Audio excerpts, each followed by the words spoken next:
اس وقت ہم بڑے اپنے اگلے سیگمنٹ کی جانب، جس میں ہمارے پیارے بھائی انجینئر محمد علی مرزا صاحب ہمیں جوائن کرتے ہیں آل دا وے جہلم سے آن لائن. آپ ایک ریلیجیس اسکالر ہیں اور ریسرچر ہیں، اور ان سے ہم بہت سے سوالات پوچھتے ہیں، آگاہی حاصل کرنے کی کوشش کرتے ہیں. کیا علی بھی ہمارے ساتھ موجود ہے لائن پر؟ السلام علیکم علی بھائی. وعلیکم السلام ورحمۃ اللہ وبرکاتہ ولا حول ولا قوة الا باللہ اللہم صلی علی محمد وعلی آل محمد رب اشرح لی صدری ویسر لی امری واحلل عقدۃ من لسانی یفقہوا قولی. جی سمی بھائی. علی بھائی، ایک تو آپ کو آج چھٹا روزہ ہے، مبارک ہو. اور ساتھ ہی ساتھ جزاک آج اللہ کا خیر. موضوع میں آپ کو بتانا چاہوں گا علی بھی، آج ہم گفتگو کر رہے تھے شکر کے حوالے سے کہ شکر کی حقیقت کیا ہے، ناشکری کے اثرات کیا ہیں انسان پر، معاشرے پر. پہلا سوال تو میں آپ سے یہی کروں گا کہ شکر کا مفہوم قرآن و حدیث کی روشنی میں ذرا ہمیں بتائیں. دیکھیں، شکر جو ہے یہ پورے دین کا احاطہ کرتا ہے. صبر اور شکر یہ دونوں چیزیں ساتھ جڑی ہوئی ہیں. ظاہر ہے اللہ تعالیٰ نے ایک یونیورسل ٹروتھ سورۃ البقرہ میں ارشاد فرما دیا، وَلَنَبْلُوَنَّكُمْ بِشَيْءٍ مِّنَ الْخَوْفِ وَالْجُوعِ وَنَقْصٍ مِّنَ الْأَمْوَالِ وَالْأَنفُسِ وَالثَّمَرَاتِ. ہم ضرور بالضرور تمہیں آزمائیں گے تھوڑے سے خوف سے، بھوک سے، جان اور مال میں نقصان سے. اور پھر اللہ تبارک و تعالیٰ نے جو صبر کی روش اختیار کرتے ہیں ان کی تعریف کی ہے کہ ان کی نشانی یہ ہے کہ جب کبھی بھی کوئی تکلیف انہیں پہنچتی ہے تو وہ کہتے ہیں انا للہ و انا الیہ راجعون. بے شک ہم بھی اللہ ہی کی طرف سے آئے تھے اور ہمیں بھی لوٹ کر اللہ کے پاس جانا ہے. تو جو یہ تکلیف ہمیں پہنچی ہے یہ بھی واپس اللہ کے پاس چلی جائے گی. ایٹ لیسٹ یہ تکلیف اس دن تو ختم ہو ہی جائے گی جس دن ہم نے اللہ کے پاس واپس چلے جانا ہے. بے ظاہر ہے شک. انسان کی زندگی کے ساتھ ہی ہے نا اس کا تعلق، بالکل. ہمیشہ کے لیے تو تکلیف کا معاملہ نہیں ہے. تو اس پہ انسان نے اللہ تبارک و تعالیٰ کی طرف رجوع لانا ہے. تو یہ شکر گزاری کی روش ہوگی کہ آپ اللہ تعالیٰ کی طرف رجوع لائیں تکلیف میں اور غم میں. باقی اگر آپ اس کو ایک جملے میں سم اپ کریں تو شکر یہ ہے کہ اللہ تبارک و تعالیٰ کی طرف سے آئی ہوئی تکالیف کے اوپر صبر کی روش اختیار کرنا. نمبر 2، اللہ تبارک و تعالیٰ کی دی ہوئی نعمتوں کو اس کے تابع فرمان ہونے والی روش میں گزارنا، نافرمانی نہ کرنا. یعنی آنکھیں اللہ نے دی تو آنکھوں کا شکر یہ ہے کہ وہ اس کے فرما برداری میں ہی اٹھیں. ہاتھوں کا شکر یہ ہے کہ وہ اللہ تعالیٰ کی نافرمانی میں نہ اٹھیں. یہ شکر ہر عضو میں ادا کرنا ہے. بالکل. ایک شخص نے اگر پیٹ کا شکر ادا کرنا ہے تو وہ اپنے پیٹ کو رزق حرام سے بچائے گا. اور تیسرا شکر یہ ہے کہ اللہ تعالیٰ کی طرف سے جو اوبلیگیشنز ہیں ان کے اوپر شکر کرنا، صبر کی روش اختیار کرنا. مثلا روزوں کی تکلیف اٹھانا، یہ بھی ظاہر ہے ایک مشکل کام ہے، اس پہ صبر کرنا یہ پریکٹیکلی اللہ تعالیٰ کا شکر ہے. اسی طریقے سے نماز کے لیے انسان جو ٹائم نکالتا ہے اور ایک ایفرٹ پٹ کرتا ہے، یہ بھی اللہ تعالیٰ کے فرائض کو پورا کرنے کے لیے صبر اور شکر کی روش اختیار کرنا ہے. یعنی 3 اقسام ہو گئی. نمبر 1، تکلیف کے اوپر بالکل. صبر اور شکر کی روش اختیار کرنا. نمبر 2، اللہ تبارک و تعالیٰ نے جو انسان کو نعمتیں دی ہیں ان کو پازیٹیولی میں کیا کہتا ہے؟ نہ شکری ظاہر کریں گے تو اپنا ہی نقصان کریں گے. اس کی وجہ یہ ہے کہ دنیا کو اللہ تعالیٰ نے قانون ابتلا کے ساتھ بنایا ہے. یہاں تو اللہ تعالیٰ کے جو سب سے پسندیدہ لوگ تھے یعنی پیغمبر تھے علیہم السلام اجمعین، ان کو بھی تکلیف سے گزارا گیا تو انہوں نے بھی صبر اور شکر کی روش اختیار کی. اگر انسان اللہ تعالیٰ کی طرف سے آئی ہوئی تکلیف کے اوپر صبر اور شکر کی روش اختیار نہیں کرے گا، ناشکری کرے گا، اپنے زبان سے ایسے کلمات بولے گا جن میں اللہ تعالیٰ سے گلہ اور شکوہ ہوگا. ایک تو معاملہ ہے دعا کرنا، دعا تو آپ نے کرنی ہے، ہر مشکل اور پریشانی میں اپنے رب کی طرف رجوع لانا ہے. نبی علیہ السلام کا طریقہ بھی تھا، آپ ہر مشکل اور پریشانی میں کہتے تھے، صحیح بخاری میں ہے حسبنا اللہ و نعم الوکیل. جامعہ ترمذی میں المستدرک الحاکم میں موجود ہے. آپ ہر مصیبت اور پریشانی میں کہتے تھے یا حی یا قیوم برحمتک استغیث. اللہ کی طرف رجوع تو لانا ہی ہے، لیکن رجوع نہ لائے انسان، الٹا اپنے آپ کو ایک سائیکو والی پوزیشن میں لے جائے تو اس سے تو وہ اپنا ہی نقصان کرے گا، کیونکہ اس طرح کے ناشکری کے کلمات کرنے سے، باویلا کرنے سے وہ مصیبت تو نہیں ٹلنی۔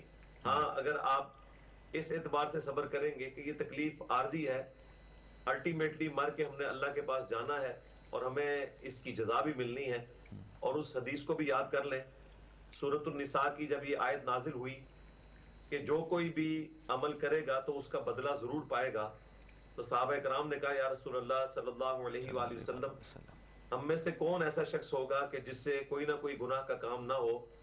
اس کا مطلب ہے کہ ہمیں ہر چھوٹے سے چھوٹے گناہ کے اوپر اللہ تعالیٰ کے حضور پکڑ کا معاملہ دیکھنا پڑے گا۔ تو اللہ کے محبوب صلی اللہ علیہ وآلہ وسلم نے فرمایا کہ مسلمان کو جو کوئی بھی تکلیف پہنچتی ہے، دکھ درد کی شکل میں، کوئی اندیشہ، حتیٰ کہ ایک مسلمان کے پاؤں میں جو کانٹا بھی چپ جاتا ہے، اس کے بدلے بھی اللہ تعالیٰ آٹومیٹکلی اس کے گناہوں کو معاف کر دیتا ہے، اور یہ جو تکلیف ہیں قیامت والے دن اس کے گناہوں کا کفارہ بن جائیں گی۔ تو اس کو اس اعتبار سے دیکھیں، پھر بھی انسان کو صبر آ جائے گا کہ انشاءاللہ تعالیٰ یہ جو ہمیں تکلیفیں پہنچنے والی ہیں، ان پہ اگر ہم صبر کریں گے، ناشکری نہیں کریں گے، تو قیامت کے دن یہ ہمارے گناہوں کا کفارہ بن جائیں گے۔ بہت خوبصورت جواب علی بھائی۔ ایک سوال اور ہے کہ تنگی اور آزمائش کے وقت میں شکر کا رویہ اختیار کرنا کیوں اہم ہے اور کیسے کریں؟ کیونکہ آج جو حالات ہیں ہمارے معاشرے کے آپ کے سامنے ہیں، تو ایک غریب آدمی جس پہ وہ ان حالات میں کیا کرے؟ دیکھیں، امام مسلم رحمۃ اللہ علیہ نے آلموسٹ کوئی 60 کے قریب احادیث دی ہیں،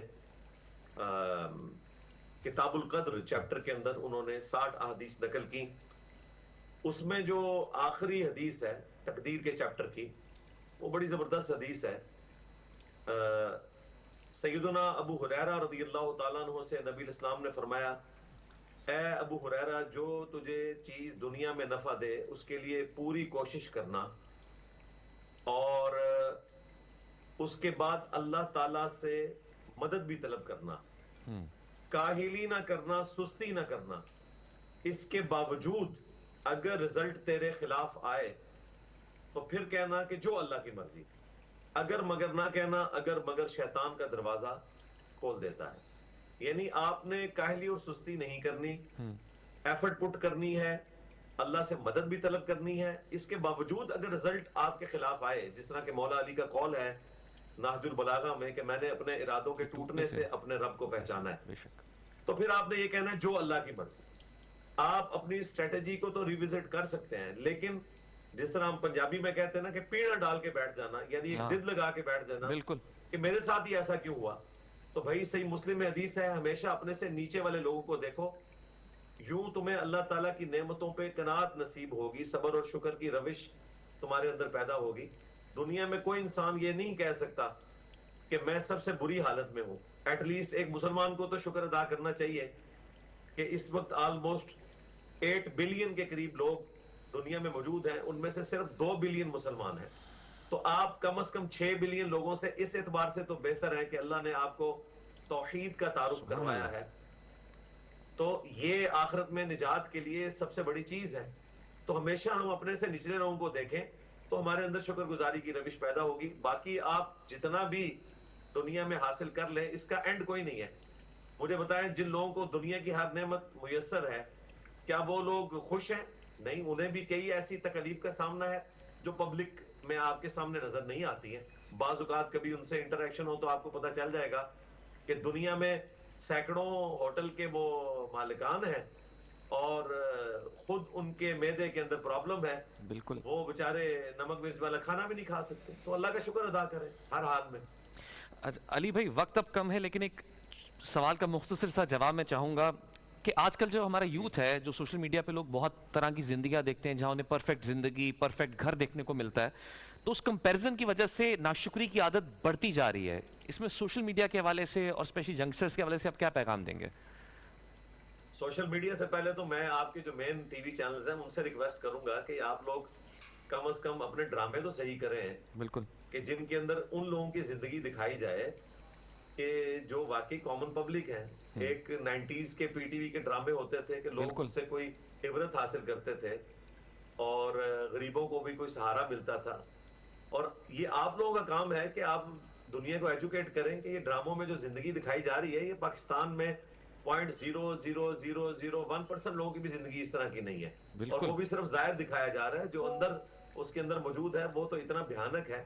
اسی وجہ سے لوگ پھر پینک کر جاتے ہیں, وہ سمجھتے ہیں کہ زندگی اسی کا نام ہے, حالانکہ اس زندگی کے ساتھ جو چھپی ہوئی چیزیں ہیں وہ کوئی اگر وہ والا پہلو دیکھے, مثلا میں اپنی بات کرتا ہوں, لوگ مجھے ایک بڑی سیلیبریٹی کے طور پر دیکھ رہے ہیں کہ جی اتنی دنیا جانتی ہے یہ, لیکن میرے ساتھ جو ایک ریولری اس کے ساتھ جڑی ہوئی ہے جو تکلیف کی, وہ والا پہلو بسا اوقات جب لوگوں کے سامنے آتا ہے تو پھر انہیں اندازہ ہوتا ہے کہ ہر چیز کا ایک پہلو نہیں دیکھنا, آپ نے دونوں پہلو دیکھنے ہیں. اس طرح دنیا میں اگر بظاہر آپ کو کوئی دنیاوی سٹیٹس کم بھی نصیب ہے تو آپ پیغمبروں کو یاد کریں. بخاری مسلم میں حدیث ہے, اما عائشہ کہتی ہیں سلام اللہ علیہا کہ بعض اوقات 1 مہینہ, بعض اوقات 2 مہینے, بعض اوقات 3 مہینے گزر جاتے تھے, ہمارے گھروں میں چولہا نہیں جلتا تھا, 2 کالی چیزوں پہ گزارا ہوتا تھا, کھجور اور پانی, اور وہ بھی کوئی ٹنو ٹن نہیں, 2 کھجوریں صبح 2 شام کے وقت, 1 میٹھے پانی کا پیالہ صبح کے وقت 1 شام کے وقت. یہ ٹوٹل اس گھر کی خوراک تھی کہ جو اس دنیا میں سب سے افضل ترین گھر تھا. اور نبی الاسلام کی دعا ہے بخاری اور مسلم میں, اے اللہ محمد اور آل محمد کو بس اتنا ہی رزق دینا کہ ان کی روح اور جسم کا رشتہ برقرار رہے. تو آپ اپنے پروفٹ کو یاد کریں. آج ہمارے غریب آدمی کی زندگی بھی نبی علیہ السلام کی جو رہن سہن کا معاملہ ہے اس سے وہ بہتر ہے, اس اعتبار سے اپنے سٹیٹس کے پوائنٹ آف ویو سے. تو ہمیں شکر ادا کرنا چاہیے, ہمارے نبی نے تو فخر کی زندگی گزاری ہے. بے شک, سبحان اللہ, خوبصورت بات علی بھائی, آپ نے بہت اچھی بات کہی, اینڈ آئی ہوپ کہ ہم اس پیغام سے کچھ سمجھیں اور سیکھیں. یہی ہماری ناظرین سے بھی گزارش ہے کہ خود کو بہتر کرنے کی کوشش کریں اور ہر حال میں شکر ادا کرنے کی کوشش کریں. آپ کا بہت بہت شکریہ علی بھائی, انشاءاللہ کر پھر آپ سے ملاقات ہوگی.